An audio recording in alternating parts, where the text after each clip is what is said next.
Yes done. आज एक हा, मिनिट. आज अनगर येथे आपल्या पक्षाकडून नगराध्यक्षपदासाठी उज्ज्वला थेटे यांनी उमेदवारी अर्ज दाखल केलेला आहे. 60 वर्षानंतर पहिल्यांदा अनगर या गावामध्ये लोकशाहीचा उदय झाला. 60 वर्ष दंडेलशाही आणि झुंडशाहीच्या जोरावर लोकशाही मार्गाने ग्रामपंचायतीला सुद्धा उमेदवारी अर्ज भरू दिले जात नव्हते. म्हणून अनगरची ग्रामपंचायत जी आता नगरपंचायत झाली आहे ही मागच्या 60 वर्षापासून बिनविरोध होत होती.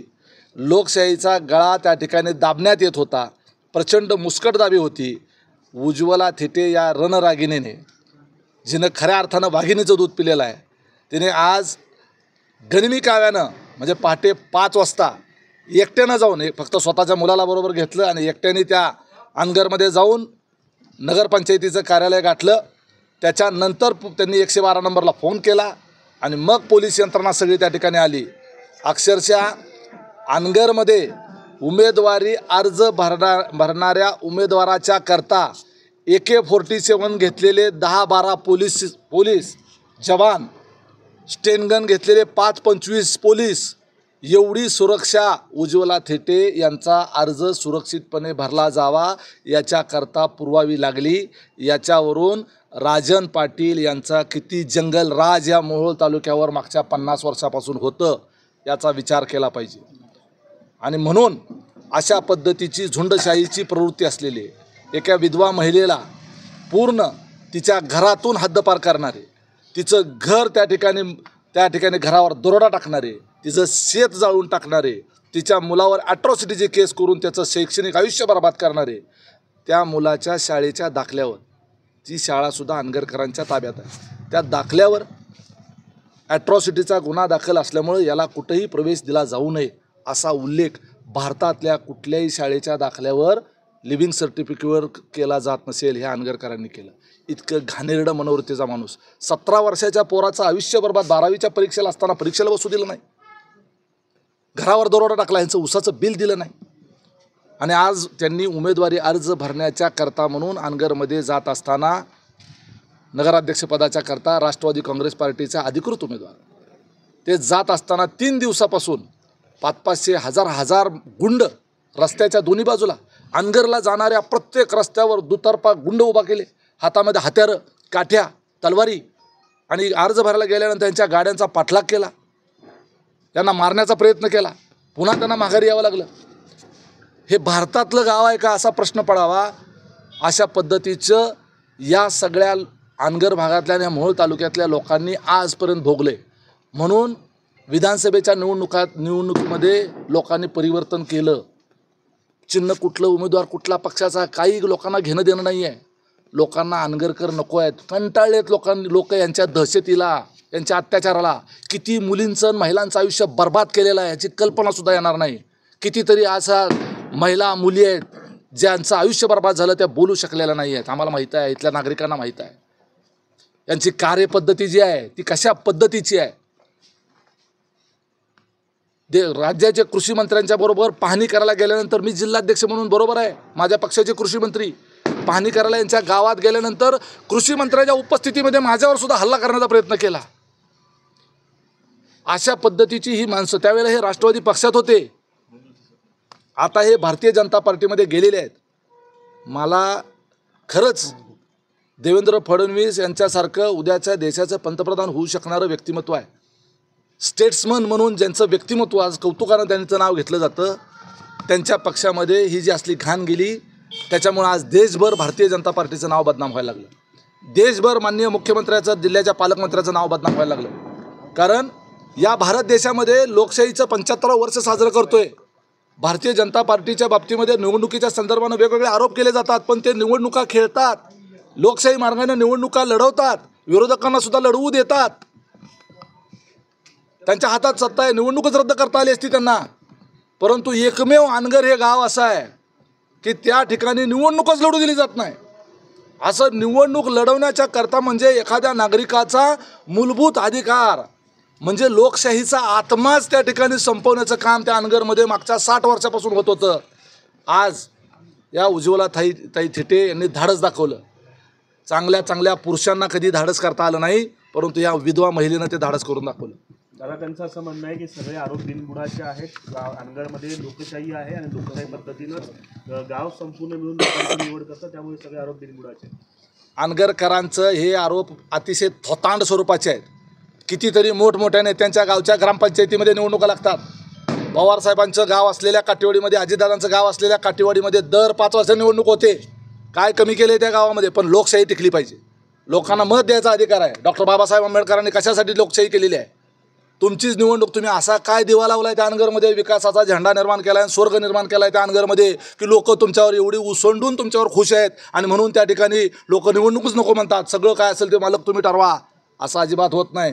पवारांनी काय कमी केला आहे विकास? यांनी काय त्यांच्या गावात विकास केला नाही? विलासराव देशमुखांनी त्यांच्या बाबळगावचा विकास केला नाही? त्यांच्या गावामध्ये निवडणुका होत नाहीत? हा कुठला 30 मार्का लागून गेला एवढा विकास करणारा तिथं निवडणुकाच होत नाही? हे आरोप बिनबुडाचे नाही आहेत. त्यांनी या महिलेच्या संदर्भानं मध्यंतरी आम्ही पैसे देऊन त्या ठिकाणी यांना आरोप करायला लावले असं म्हटलं. अरे आज तुम्ही त्यांना निवडणुकीला अर्ज भरायचा होता तर मग रस्त्यावर गुंड कशाला उभा केले?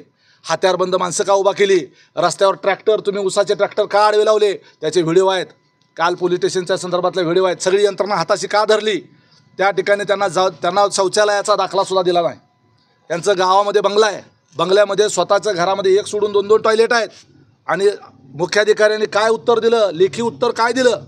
की शौचालय वापरत असल्याच्या संदर्भानं खातरजमा नसल्याने शौचालय वापरात असल्याचा दाखला देणे शक्य नाही, असं लेखी उत्तर त्या मुख्याधिकाऱ्यानं दिलं नगर परिषदेच्या.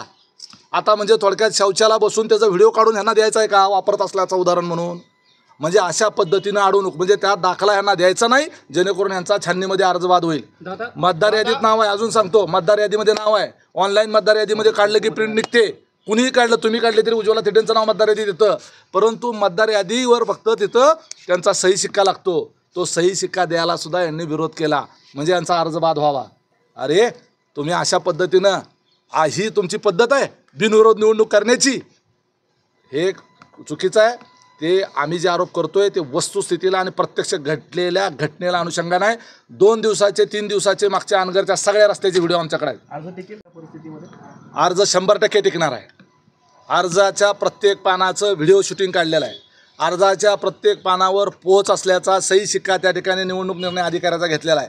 माझी उलट या निमित्तानं मागणी आहे, एका लोकशाहीमध्ये, भारताच्या लोकशाहीमध्ये उमेदवारी अर्ज भरण्याच्या करता अडथळे निर्माण केले म्हणून संबंधित जे कोणी अधिकारी त्या ठिकाणी असतील त्यांना निवडणूक आयोगानं तात्काळ निलंबित केलं पाहिजे, तात्काळ सस्पेंड केलं पाहिजे. नाहीतर ही उद्याच्याला आपल्या देशामध्ये निवडणूक लढवण्याचा मूलभूत अधिकारसुद्धा काही माणसं यांचा आदर्श घेऊन उद्याच्याला हिरावून घेतील.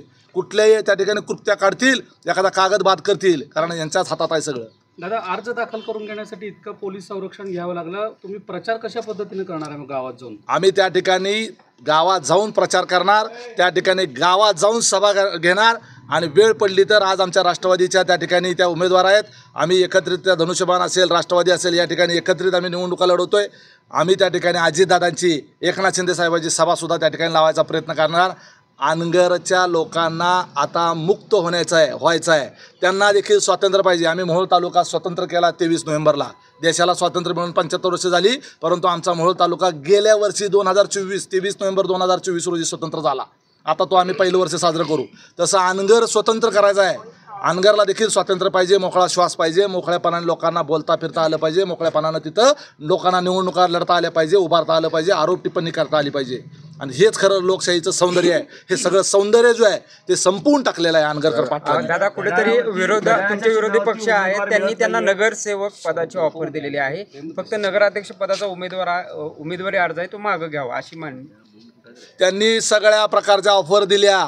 त्यांनी त्या ठिकाणी वेगवेगळ्या पद्धतीच्या ऑफर दिल्या. तुमची जमीन आम्ही विकत घेतो, तुम्हाला जमिनीच्या डबल पैसे देतो, त्याचबरोबर तुम्हाला नगरसेवक करतो, अशा पद्धतीचा आरोप केला आणि यांना मॅनेज करायचा प्रयत्न केला. यांचा एक पावणा सोडला नाही.